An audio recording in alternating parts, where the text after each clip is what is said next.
আসসালামু আলাইকুম। প্রিয় দর্শক, আপনাদের সকলকে আমন্ত্রণ জানাচ্ছি অন্য মঞ্চের আলাপ চাই। বিএনপি রাজনীতির দিন শেষ হয়ে আসছে। একটু অবাক হচ্ছেন যে বিএনপি ক্ষমতায়, তাও আবার সংসদের ব্রুট মেজরিটি, আর রাজনীতির দিন শেষ হয়ে আসছে, এটা আবার কেমন কথা? অনেকে বলবেন যে সোলায়মান ভাই আপনি উদ্ভট কথা বলছেন। না, ইস্ট্রু, মনোযোগ দিয়ে শুনেন, বিএনপির দিন ফুরিয়ে আসছে। দর্শক, আবার আপনারা কেউ কেউ বলবেন যে হাসিনা 17 বছরে ফেসিবাদী আমলেই বিএনপি যায় কিন্তু যায়নি, আর এখন ক্ষমতা থেকে বিএনপি ধ্বংস হবে। এটা কি হয়? না, এটাই হয়।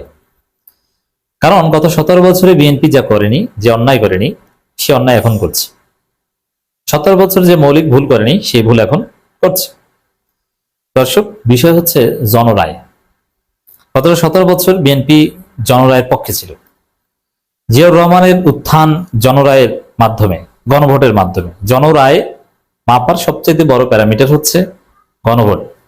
তো জিয়াউর রহমান বিএনপির জন্মই হচ্ছে গণভোটের মাধ্যমে, এবং বিএনপি কখনোই সিগনিফিকেন্টলি জনরায়কে ধামাচাপা দিতে চায়নি। গত 17 বছর জনগণের পক্ষে ছিল বিএনপি, অর্থাৎ বিএনপির ভিতরে অন্তর্কন্ডল থাকলেও বিএনপি ধ্বংস হতো না, যেহেতু জনগণের পক্ষে ছিল।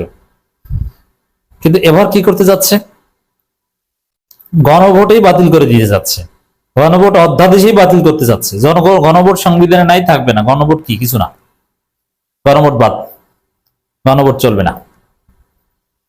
এই যে সিদ্ধান্ত বিএনপির, যে গণভোট মানি না, কিসের গণভোট?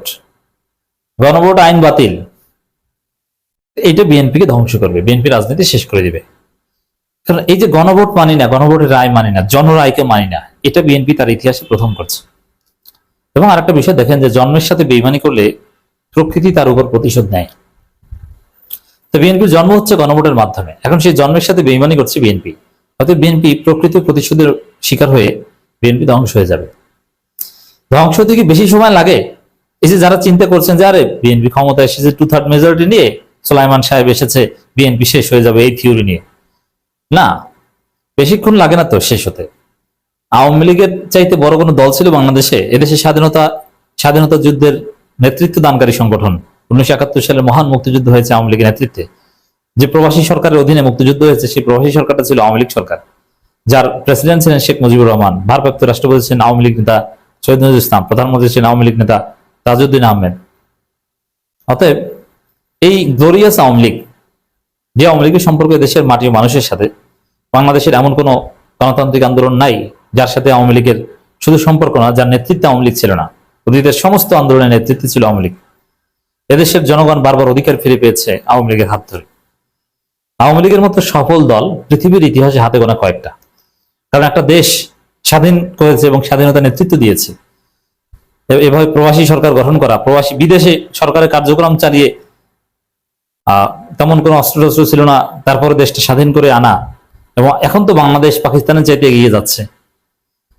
এটা এটা কিন্তু আওয়ামী লীগের অবদান।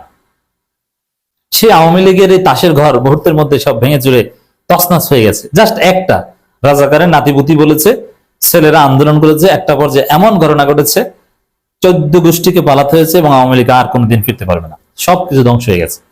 বাংলাদেশে আপনি চিন্তা করেছেন, জাতির জনক, যার নামে 71 সালে মুক্তিযুদ্ধ হয়েছে, যিনি স্বাধীনতার যুদ্ধের সর্বাধিনায়ক, তার নামে একটা প্রতিষ্ঠান থাকতে পারবে না, তার নাম নিলে মায়ের খেতে হবে, এবং তার সমস্ত মূর্তি ভাস্কর্য ভেঙে চুরে একদম চুরমার করে ফেলেছে। এটা এটা কেউ কল্পনা করেছেন? অতএব ধ্বংস হতে বেশি সময় লাগে না।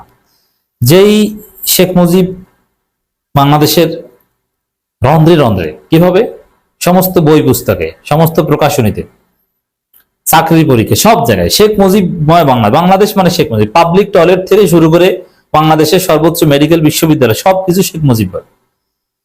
মানে বাংলাদেশটার নাম বাংলাদেশ বাদ দিয়ে শেখ মুজিব দেশ করলে, বঙ্গবন্ধু দেশ করলে খারাপ হতো না, এমন একটা অবস্থা। সেই শেখ মুজিব, সেই আওয়ামী লীগ একদম নাই হয়ে গেছে মুহূর্তের মধ্যে। এটা যদি সম্ভব হয়, তাহলে বিএনপির ধ্বংস সম্ভব হবে না কেন? কিভাবে হতে পারে? এই যে বিএনপি এখন গণভোটকে অস্বীকার করার চেষ্টা করছে, এতে মানে জনরায়কে উপেক্ষা করছে, যার ফলে কোনো একটা ইস্যুকে কেন্দ্র করে যদি জোরালো আন্দোলন গড়ে ওঠে, এবং সেটা যদি জুলাই আগস্টের মতো ছড়িয়ে পড়ে, তারপরে এবং খুব সহজেই সে আন্দোলন সফল হবে, কারণ এবার পুলিশ অল্পতেই পিছু হটবে। আগের আওয়ামী লীগের মতো এত শক্তি রেজিস্ট্যান্স পাওয়ার বিএনপির নেই, যার ফলে একটা পর্যায়ে দেখবেন যে গণ অভ্যুত্থানে বিএনপি পালিয়ে গেছে বঙ্গোপসাগরে অথবা মিয়ানমারে। ভারত তেমন জায়গা দেবেন, অল্প কয়েকজন আমির খুসরু, সালাউদ্দিন এদেরকে জায়গা দিবেন, ভারতের মির্জা ফখরুল এই, আর বাকিদেরকে বঙ্গোপসাগরে পড়তে হবে অথবা মিয়ানমারে ঢুকতে হবে। আর মিয়ানমারে ঢুকলে ওখানে তারা আবার বোমা টোমা মারবে, কারণ বাংলাদেশ সীমান্তে এমনিতেই উত্তেজনা। আবার মিয়ানমার ওদেরকে ব্যবহার করবে, বলবে যে তোমরা এসেছো বাংলাদেশ থেকে পালিয়ে, বাংলাদেশে পতন হয়েছে, আসো তোমরা হয় আরাকান আর্মির পক্ষে যুদ্ধ করো, নইলে সামরিক জান্তার পক্ষে যুদ্ধ করো। এদেশে তুমি থাকবা, খাবা, বেতন নিবা, কিন্তু যুদ্ধ করতে হবে। এছাড়া বিএনপির সামনে কোনো উপায় থাকবে না। কেন এই পরিণতি হতে পারে? শুধুমাত্র জনরায়কে উপেক্ষা করার কারণে। আওয়ামী লীগের এই পরিণতি কেন হয়েছিল? জনরায়কে উপেক্ষা করার কারণে।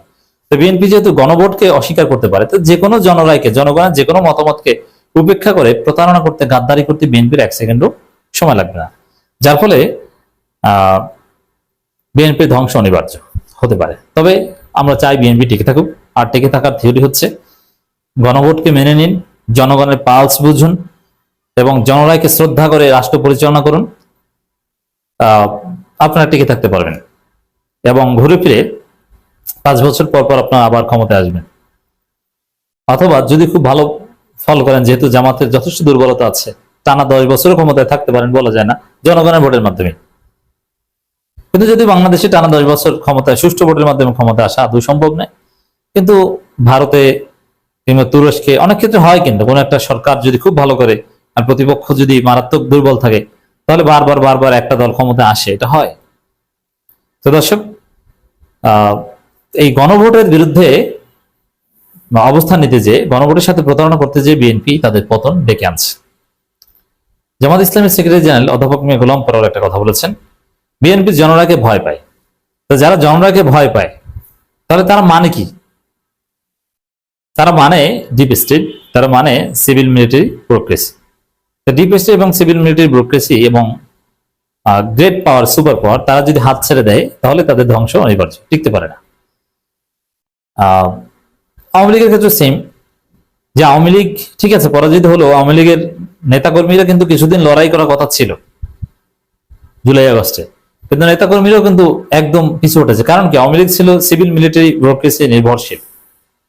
পুলিশ গর্তে লুকিয়েছে, তার সাথে সাথে আওয়ামী লীগ শেষ।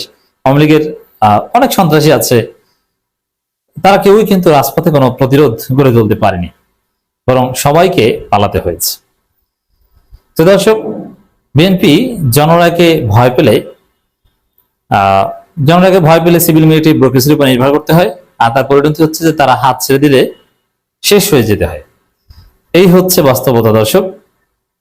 এর উপর ভিত্তি করে বলা যায় বিএনপি রাজনীতির দিন শেষ হয়ে আসছে। গণভোটের বিরুদ্ধে অবস্থান নিতে